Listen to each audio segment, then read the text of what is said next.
E-string rooted or first position bar chords. In this tutorial we'll learn 4 of the more commonly used first position bar chords.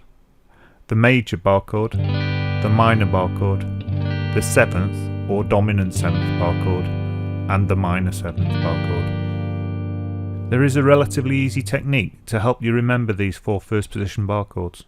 If you memorise the major chord shape first, you can find the other 3 chord shapes by simply removing the appropriate fingers.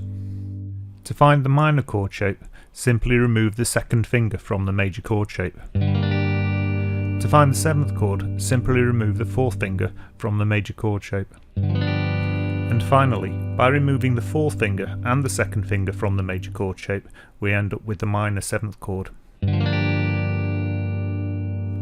E-string rooted bar chords are so called because the root is on the E string.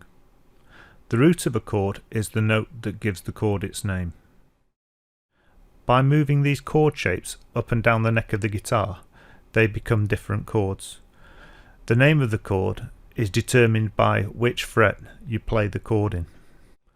So, by memorising these 4 chord shapes and memorising the names of the notes on the E string, the E-string rooted bar chord can be used to find at least 50 chords at this stage of guitar playing.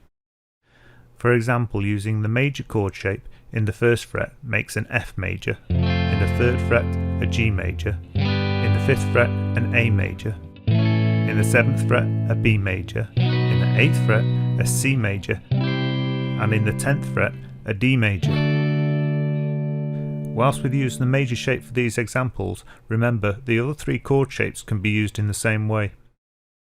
So for example, if you were to play any or all of the chord shapes in the 3rd fret, they'd be called G, G major, G minor, G7th and G minor 7th respectively.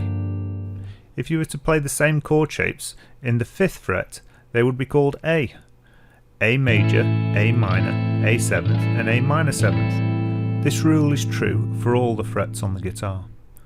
So if you were to play the same shapes in the 7th fret, they would all become B chords. If you were to repeat the shapes in the 8th fret, they would all become C chords, and so on. You may have noticed that not all the frets have been named. These are the sharps and flats. A sharp is literally a semitone or 1 fret up the neck. So for example, F sharp would be F, which is in the 1st fret, moved up 1 fret to the 2nd fret.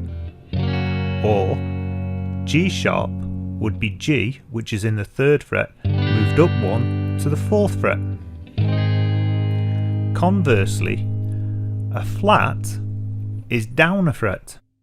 So for example, B flat would be B, which is in the 7th fret, taken down by 1 fret to the 6th fret.